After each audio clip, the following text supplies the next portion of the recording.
My son sat down at my kitchen table and told me I was moving to a nursing home. He didn't ask, he told me. Then he slid a document across the table and said he needed me to sign it. I didn't argue, I didn't raise my voice. I just looked at the paper, looked at him and said, "Let me think about it." 2 weeks later, when the buyers showed up with a cashier's check for $380,000, Eddie and Phyllis had already been celebrating. Phyllis had told her friends the situation was finally resolved. She'd been making plans, talking about which rooms she'd repaint first. Then my attorney walked into that conference room and put one document on the table. The whole thing came apart in about 4 minutes, but I'm getting ahead of myself. My name is Earl Holt. I'm 68 years old.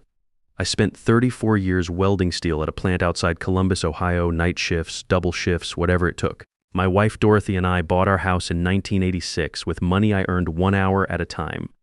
We raised our son Eddie in that house. He did his homework at the kitchen table for 12 years. Dorothy planted a garden out back the summer Eddie was born, and she kept that garden going until she couldn't anymore. Dorothy had a stroke 9 months ago. She was gone within the week. After she passed, the house became mine alone. We'd always owned it jointly. I had everything transferred through probate, proper, and legal, my name only on the deed. There was a toolbox in the garage, the old red one Dorothy used for her garden tools, pruning shears, a hand trowel, a folding ruler she used to measure plant spacing. I didn't move it. I left it exactly where she'd put it, on the shelf by the side door. For the first few months after Dorothy died, Eddie called on Sundays. He and his wife Phyllis came for Thanksgiving. It seemed like things were okay considering, then the questions started. It wasn't obvious right away. Eddie would call and slide something in like, "What do you think the house is worth now, Dad?" With the market the way it is, just casual, like he was making conversation. Then he'd stop by and mention that a place this size was a lot to manage for one person. Phyllis started coming along on those visits more regularly. She'd walk through the rooms slowly, stopping at doorways, looking at the ceilings. She stood at the back window once and looked out at Dorothy's garden and said, "This really is a lovely lot." The way she said it had nothing to do with the garden. One afternoon, she opened the door to the garage without asking, looked at the shelves, looked at the old workbench I built in 1991, then looked at Dorothy's red toolbox sitting on the shelf. She didn't say anything. She just nodded slightly, like she was taking inventory. In February, she asked me, almost like it was nothing, whether I'd thought about downsizing. I said no. She smiled and moved on, but I could tell she wasn't finished. March came. Eddie sat down at my kitchen table with his hands folded and his voice in that careful, rehearsed register people use when they've already decided what's going to happen. He told me he and Phyllis had looked into Maplewood Senior Living, private room, activities, medical support nearby. He said it was a nice place. Then he slid the power of attorney document across the table. "Sign this," he said, "to simplify things." He said it like he was doing me a favor. Phyllis sat beside him with her hands folded too. "We just want what's best for you, Earl," she said. Maybe she believed that. That's the thing about that kind of lie. When people tell it to themselves enough times, it stops feeling like a lie at all. I looked at Eddie. I thought about the kitchen table, 12 years of homework, permission slips, birthday cards. I thought about Dorothy's toolbox on the shelf in the garage. And I said, "Let me think about it." He looked relieved. He thought the hard part was behind him. After they left, I sat at that table for a long time without moving. The coffee went cold, the light shifted. I let the full weight of what had just happened settle in. I went through it the way I've always gone through problems. What's the actual situation? What are the facts? What can I do? My son had decided I was a transaction to be managed.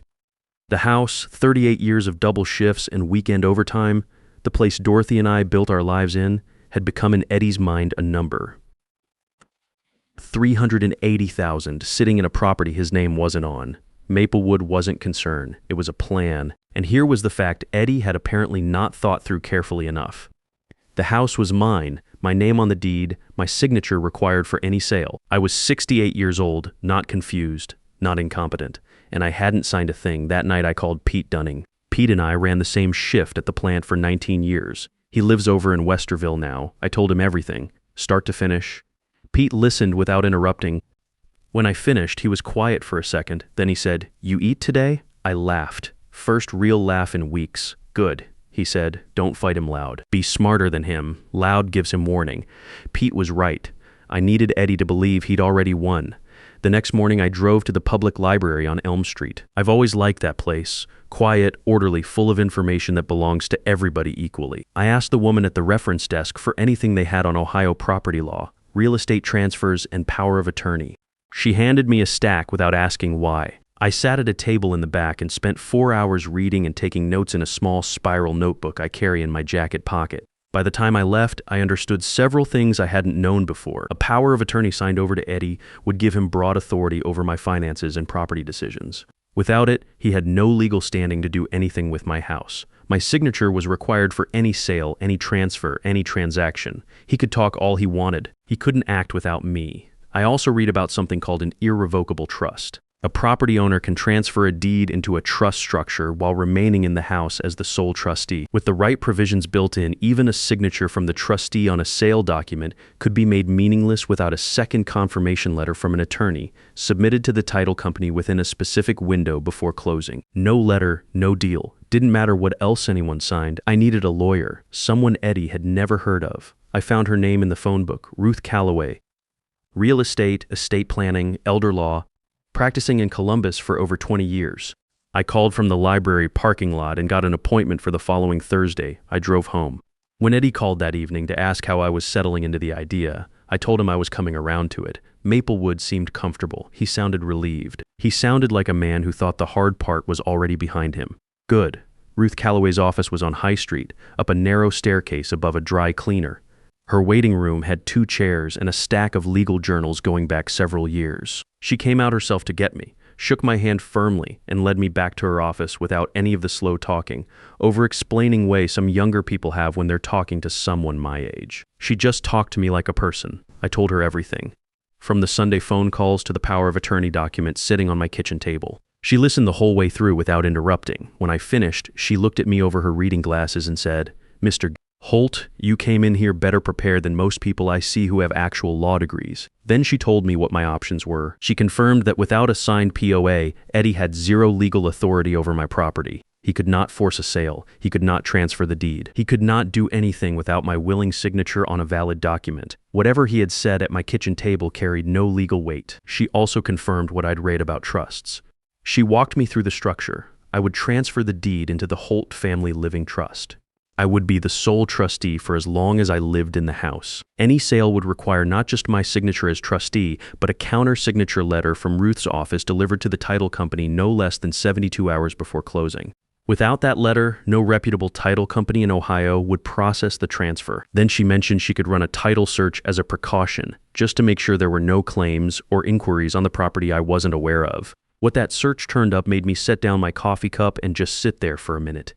Eddie had already contacted a real estate brokerage in Columbus. He had requested a comparative market analysis on my property. He had listed himself on that request as the authorized representative of the estate. There was no such designation. I had never signed a POA. I had never granted Eddie any representative authority, legal or otherwise. He had simply told a brokerage that he had authority, and they had taken him at his word. They sent him documents valuing my home at $380,000. Ruth called it premature and misleading conduct. I called it what it was. My son had started marketing my house before I had agreed to a single thing, using authority he had invented. I thought about calling him that afternoon. I could hear exactly how it would go. "Dad, I was just doing research, just getting information. I wasn't trying to do anything behind your back." And maybe a man who wasn't paying close attention would have accepted that and handed over the key along with his dignity. I wasn't that man. Ruth introduced me to Clint Barrow. He was a real estate attorney who worked independently, no connection to Eddie or anyone in Eddie's circle. Ruth had worked with him before and trusted him. I introduced Clint to Eddie a few days later as an old lawyer Dorothy and I had used years ago for some paperwork. Eddie had no reason to question it. He met with Clint separately, and Clint let Eddie talk. Eddie explained his version of the situation, what he thought his authority was, how the sale would work, the timeline he had in mind. Clint listened carefully and took notes. Everything Eddie described about gaining control of the property and moving the sale forward. Clint wrote it down. Eddie walked out of that meeting thinking he had found a neutral party who understood his position. He had just handed me a detailed record of his own intentions. Meanwhile, I bought a small voice recorder at an electronics store on Broad Street. Ohio is a one-party consent state. As long as I was part of the conversation, I could record it legally. I called Eddie and told him I had some questions about the paperwork and asked him to come by the house. He came on a Tuesday afternoon. I made coffee. We sat at the kitchen table. I let him talk. He laid out the whole plan, relaxed and confident, because he still believed the only obstacle between him and $380,000 was a tired old man who needed a little more time to come around. At one point, he leaned forward and said, "Just sign the POA, Dad. Nobody's going to question it.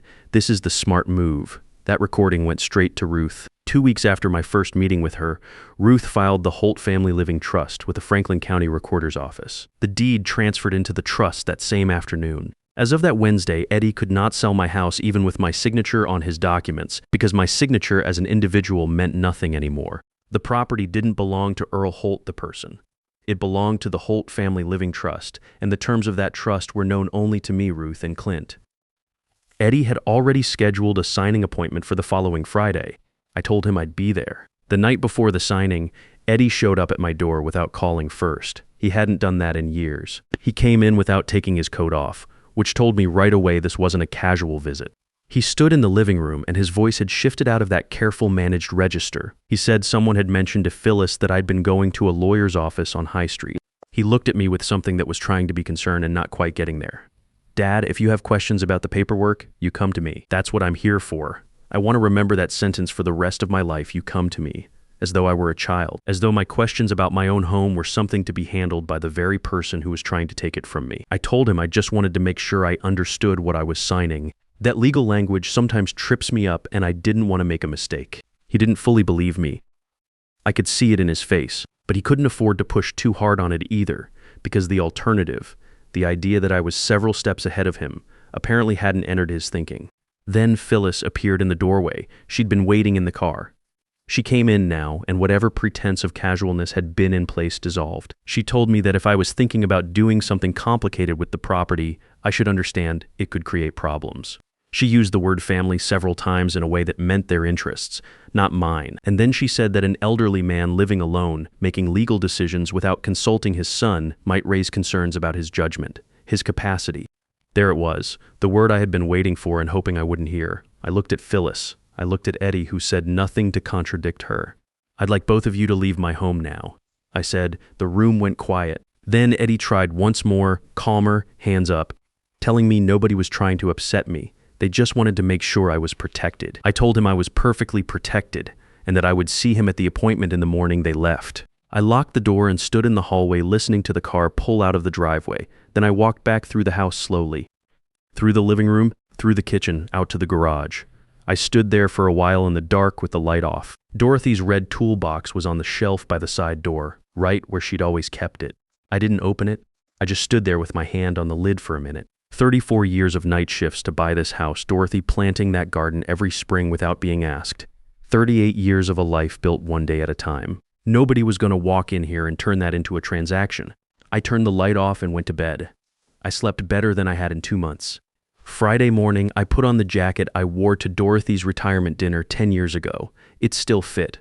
I was at the office 10 minutes early. Ruth was already in the lobby with a folder under her arm, each section tabbed with colored markers.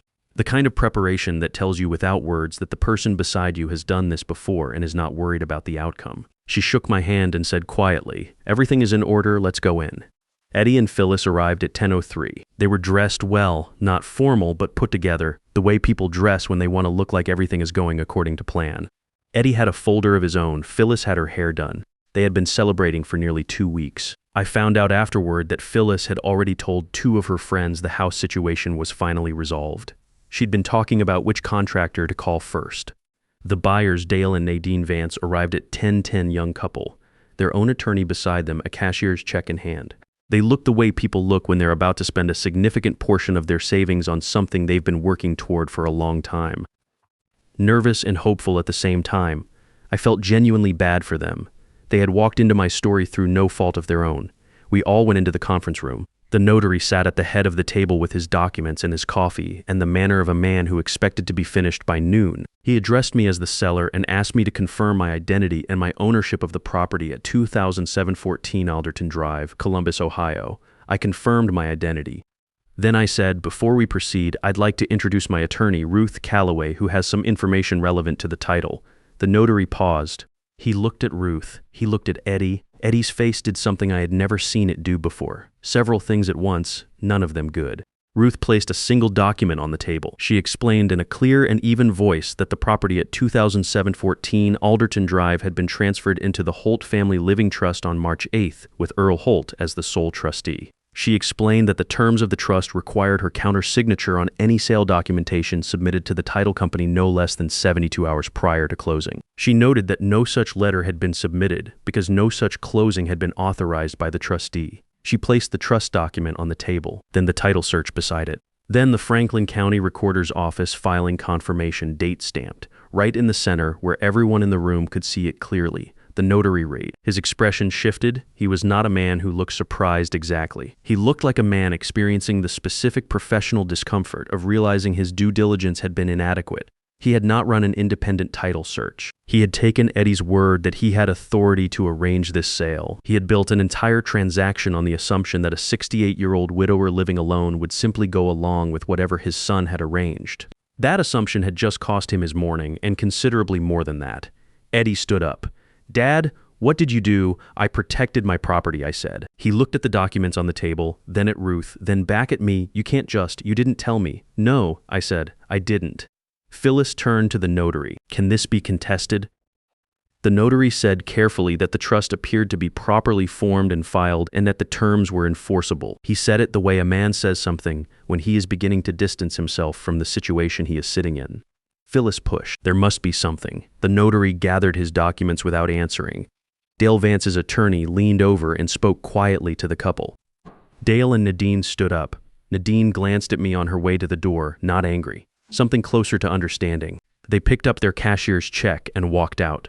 The door closed behind them with a soft click that felt louder than it was. Eddie watched them go. The color had left his face. He looked at me the way he used to look when he was a kid and got caught doing something he thought he'd hidden. Not remorse exactly. The shock of realizing the world keeps records. I looked at my son, my only child, the boy I taught to ride a bike in the driveway of that house. The boy whose Little League games I drove to after pulling a night shift without sleeping. I looked at him and I said what needed to be said. The house is mine. It has always been mine. It will stay mine for as long as I choose to live in it. If you have questions about what happens to it after I'm gone, I suggest you consult an estate attorney on your own. I picked up my folder and thanked Ruth and walked out of that conference room through the lobby and out into the March morning. Cold air, blue sky, a delivery truck rumbling down the block. I stood on the sidewalk and just breathed for a minute. I hadn't realized until that moment how much tension I had been carrying for the past 2 months. My shoulders came down. The sun was on my face. The city was going about its Friday the same way it always does, not noticing or caring about what had just happened inside that building, and that was exactly right. The silence from Eddie lasted 11 days. In those 11 days, I cleaned the garage from top to bottom, reorganized the shelves, swept out the corners, put things back where they belonged. I found Dorothy's old seed catalogs in a box on the bottom shelf, the one she'd been collecting since the late 1990s. I sat on the garage floor for a while going through them. She had dog-eared pages and written notes in the margins. Try this one on the south side. Too much water. Eddie liked these. Dorothy's red toolbox was still on the shelf by the side door. I opened it this time. Pruning shears, hand trowel, the folding ruler, a small pair of garden gloves worn through at the thumb. I held those gloves for a while. Then I put everything back the way it was and closed the lid. I also found a drawing behind a stack of old paint cans. Eddie had made it when he was maybe 7 or 8. A house with a brown roof, a lopsided sun in the corner, a stick figure standing in the yard. His name printed carefully along the bottom edge. The letters uneven and large the way kids write when they're still learning how much space letters take up. I looked at it for a long time, then I put it back where I found it. Not on the wall, back behind the paint cans where it had been sitting for 30 years without asking anything of anyone. On the 12th day, Eddie called, not the managed voice, not the careful rehearsed register. His actual voice quieter than I'd heard it in months. He said he had behaved badly. He said he was sorry. He talked for a while and I let him finish the whole thing without cutting in. He needed to say all of it. That's what makes an apology mean something. When he was done, I said, I believe you're sorry, Eddie, but I can't unknow what I saw. I told him Ruth had updated the trust. His name wasn't removed entirely, but what he stood to receive had conditions attached to it now. His choices going forward would determine what those conditions meant in practice. He didn't push back on that. I think he finally understood that some things are not up for negotiation. Are you keeping the house? He asked. Yes, I said. I'm staying in the house. There was a long pause. Okay, Dad, he said. The Ohio Real Estate Commission received an inquiry about Eddie's conduct with the brokerage, the misrepresentation of his authority as my representative. Ruth made that call without drama and without apology. The inquiry was noted and recorded. These things have a way of coming up at inconvenient moments down the road. Eddie's restaurant went under 6 weeks after the signing. The bank called the loan. Phyllis's father, Marvin, who had co-signed, was not a forgiving man about financial matters. He had built his own business from scratch and had no patience for people who borrowed against assets they didn't control. The conversations between him and Eddie were not easy. Eddie and Phyllis spent the better part of a year paying down debt, cutting back, selling one of the cars, canceling the vacation they'd already planned. The Vances found another house 2 months later. I was glad. They had walked into my story by accident, and they deserved a clean beginning of their own. I updated my estate plan, added a scholarship in Dorothy's name at the elementary school where she taught for 22 years, added a contribution to Elder Right, the advocacy organization that helped me understand my options when I needed it most. Each one of those additions meant something specific to me. That's the point of an estate plan done right. It should look like the person who made it. Dorothy's garden came back in the spring without me doing anything. I hadn't touched it since she passed. But it came back on its own, same as it always had every year, reliable as the season itself. I had coffee on the back step one morning in April and watched it for a while. I thought Dorothy would have had something practical to say about all of it. She usually did. The house was quiet and it was mine, and I was still in it. If someone in your life has ever taken your silence for weakness or your patience for giving up, I hope this stays with you. Staying calm is not the same as backing down. Thinking before you move is not the same as surrender. Sometimes the most powerful thing a man can do is nothing, while he gets everything in order. What would you have done in my place? I'd genuinely like to know. Leave a comment below. Your story matters, and some of you have been through something closer to this than you'd wish.